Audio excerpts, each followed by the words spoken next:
delivered prosperity to Australia. If you believe our political leaders, fossil fuels are critical to the Australian economy. But as the world rapidly moves towards alternatives to fossil fuels, our politicians know more than anyone else that global fossil fuel extraction has an expiration date. Despite this, new fossil fuel projects continue to receive government support, from coal mining in the Galea Basin to fracking in the Northern Territory and oil extraction in our national waters. And even as Australian coal-fired power stations reach the end of their operational life, it is perhaps no surprise that the government has chosen to fund gas-fired electricity rather than renewable technologies.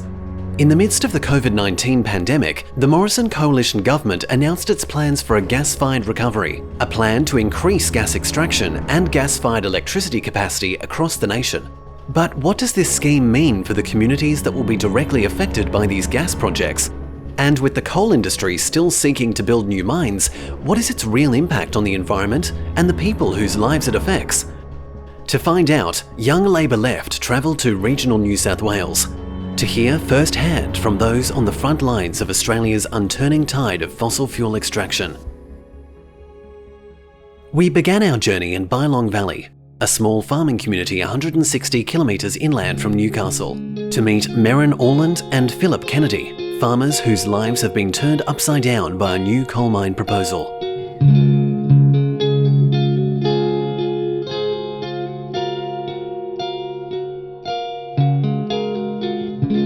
Hello, I'm Merran. I own a farm down in Bylong Valley.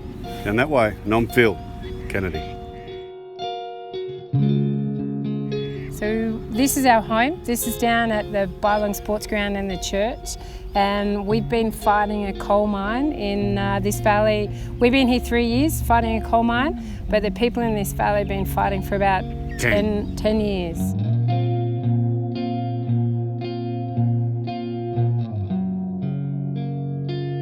Now KEPCO, the people who want to mine our valley, are Korean owned. They've been told no at the gateway certificate stage. They've been told no by the Independent Planning Commission. They've been told no by the Land and Environment Court.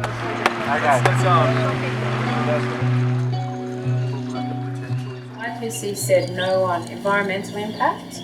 They said no on impact on water. CO2 emissions. Water. So they can't, unless they say we're not going to dig a hole, then they can't address what the IPC said. The Justice Page said, KEPCO, you've really hardly got a leg to stand on. You failed with this and then. What's your purpose of your challenge?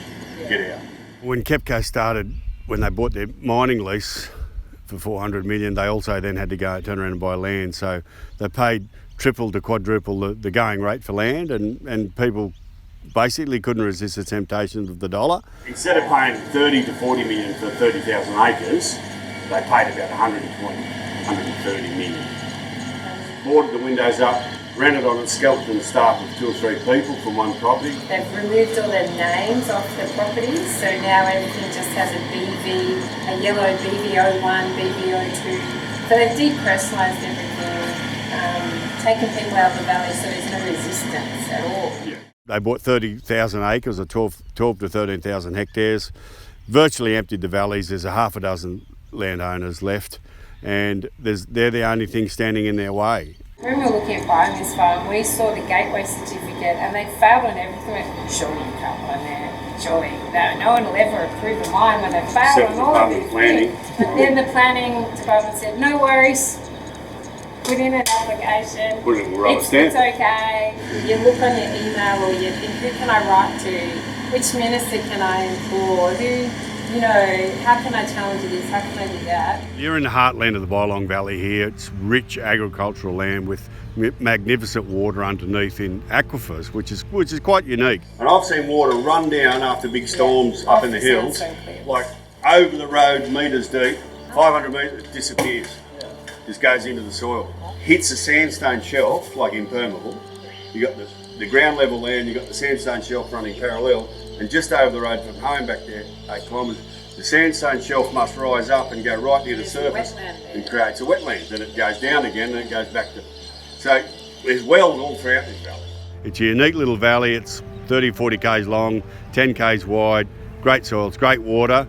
can produce just about anything you want, and it's under jeopardy for a foreign interest to come in and rip it up into a great big open pit and underground coal mines. If you crack our water table, Our streams just go roaring. Tagoe says it's like pulling a Plug out of the bath. It would just go down the hole.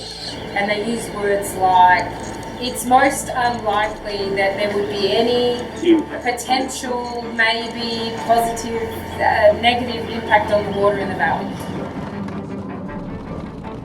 If your piece of paper that you submitted to the IPC said you are not going to wreck the water, then guarantee it. And that was my right to KEPCO. Go, we need to guarantee this, but they can't. Oh yes, we're going to make good with the water if anything fails for your water. I said, all right, if I run out of water, when you bring my water in with the trucks, I said 1 megalitre.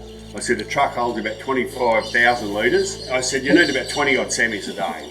Just for us. Just for us. I said when you bring my water, I said can you just throw it straight on the paddock, save me putting it in the well and putting it out. And she just went, What do you mean? I said you said you're going to make good a water agreement. That's what the title says. You're going to make good with any damage.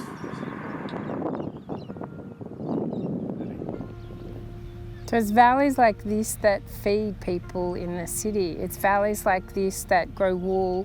It's valleys like this that grow wheat that go in your Kellogg's cereals. And we've got to protect this. This valley is in the top 3% of agricultural land in New South Wales. Why would we ever let a mine happen here? KEPCO have made a green ruling over in Korea. You know, they want to get rid of coal-powered stations. So why do they still want to dig up another country? No, because it's not theirs. Yeah, and they want to pay $1.80 a tonne, so less than a can of Coke. If coal is such a good gig, why don't we do it ourselves? Yeah. For heaven's sake. But just Why do we let here. other countries come in here and ruin our land and our water? If it's that good, why don't we do it and why don't we profiteer? Sat on our ass, let somebody manage it and just rape and pillage us to our eyeballs, and all we get out of it is a job. Whoop-de-bloody-do. The destruction physical. Cohen flew to Korea 2 days after the IPC said no and told the Korean government and KEPCO pleading for them to go to court and challenge his own. I heard that on ABC Country one morning. I was on the road to go somewhere at 6:30, and I just was gobsmacked. I pulled over and I found a few numbers on the internet, ABC. I rang him up and said, this is the country hour or the mining hour? You've got Canavan on there spruiking out what he's got to do to save jobs in the bush. I said, he's doing nothing but rooting good agricultural land. You've got the government going over to foreign countries to plead with them to challenge our legal system, saying our legal system is not up to scratch. Or our plan, yeah. It was really insulting. We don't know what we're doing. So now that they've been declined 3 times or 2.5 times, and we need to finish this off and take full control back, redistribute the land hopefully somehow back to the Australian community, back to the mums and dads, and the happy times will return to Bylong Valley again.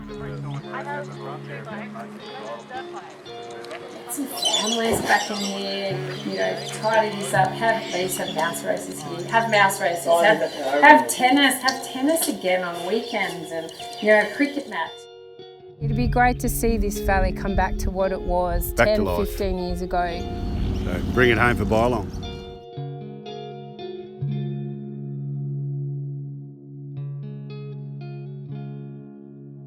Merran and Phil's story is not unique.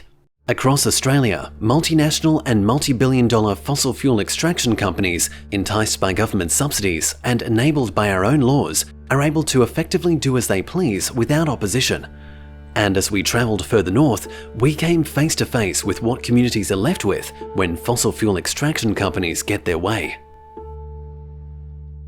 At more than 7 kilometres long at its widest point and extracting up to 15 million tonnes of coal every year, the Mount Arthur coal mine is the largest coal mine in New South Wales. Even with local coal-fired power plants set to close and global demand for coal set to plateau and fall, the mine's operator, BHP, is still seeking to expand the mine and extend its operational life until 2045. Open-cut coal mines leave a permanent scar on the landscape. The cost to fill in and rehabilitate coal mine sites in the Hunter Valley alone is already in the order of tens of billions of dollars. But with the future of even our largest coal mines uncertain, the greatest concerns are for the regional communities that depend on the coal industry for their livelihood. How will these communities survive when all that is left of a once booming industry is a hole in the ground? My name's Cian Galea. I'm the Vice President of New South Wales Young Labor. People need to see the jobs that are going to disappear when mining companies leave Australia. Workers need to lead the transition away from fossil fuel extraction. People in these communities want change and they need change.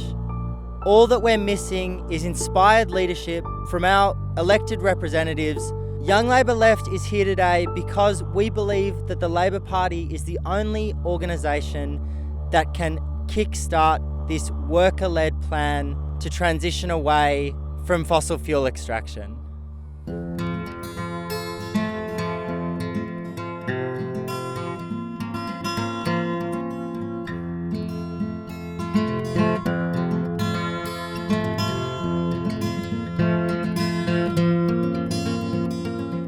I moved to this area for love.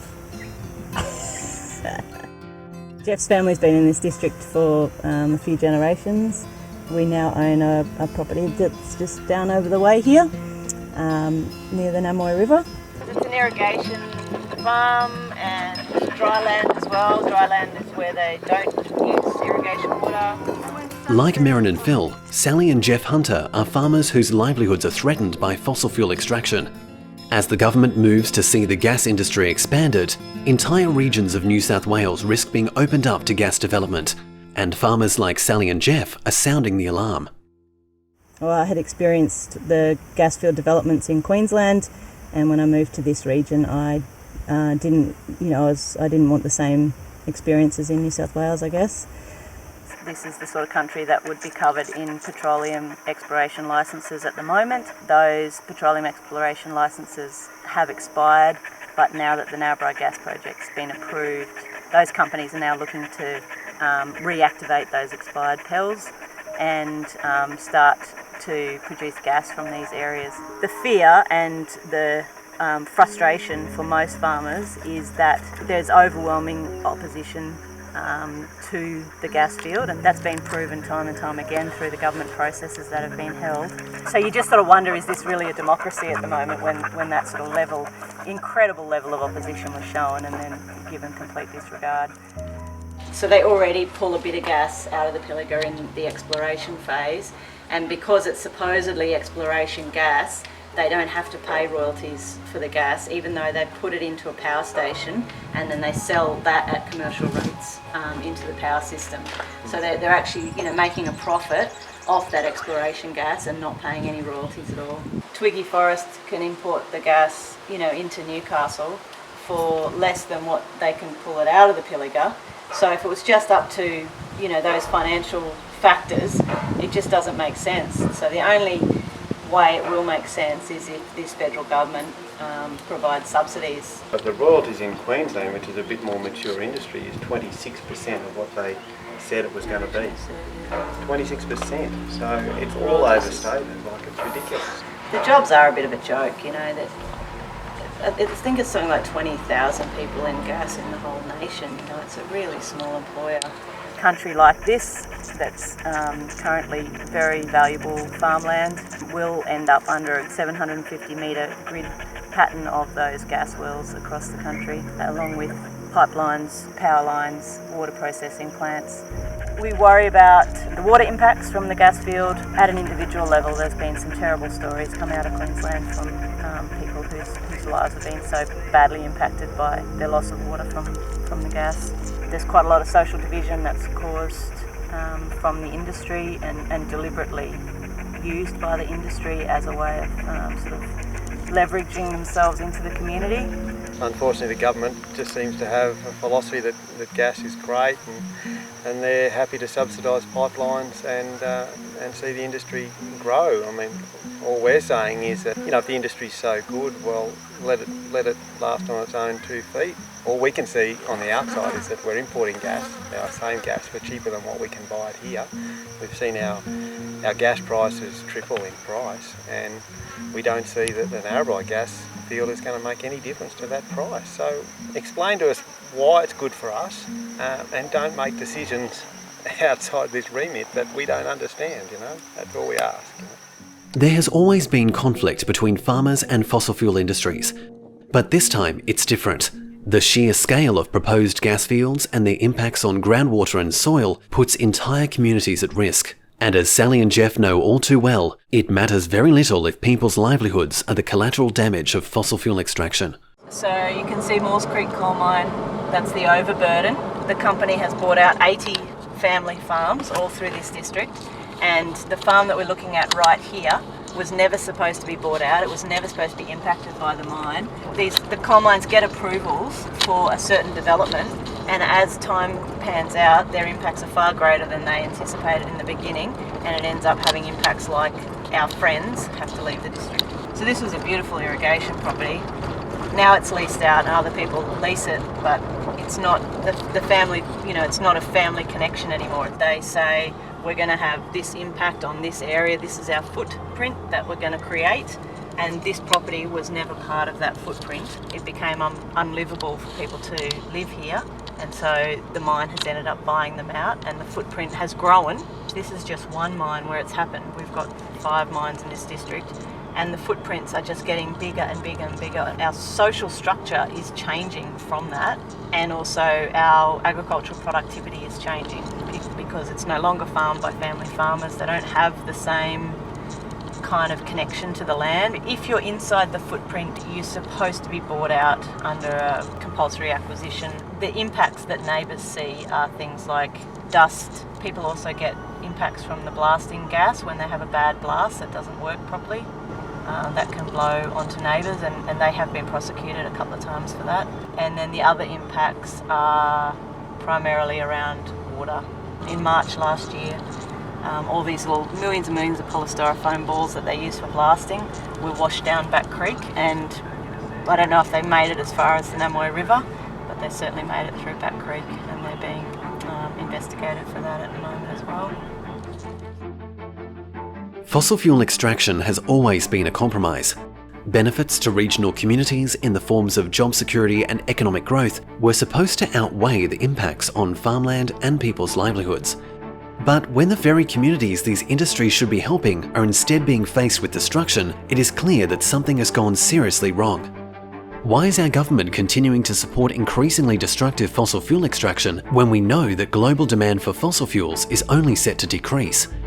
Our regional communities deserve more than holes in the ground, barren landscapes and poisoned water tables. Young Labor Left supports a just transition for regional communities that guarantees employment in new industries that will last for the future, while maintaining farmland and the health of their residents. It's time for the government to listen to the Australian people and plan for the future. We've spent the past couple of days speaking to people all over the Hunter and northwestern New South Wales, and they all feel completely powerless in the face of capital and government's complete ignorance of what they want for their communities. It's shit, it has to stop, and it has to stop in all other parts of regional New South Wales for the same reason. It is condemning these communities and it is unacceptable. We've spent the whole weekend speaking to people who've had their lives and communities destroyed by faceless corporations, and I think if we're going to move forward as a country, we need to put the people in these communities at the fore of our decision making.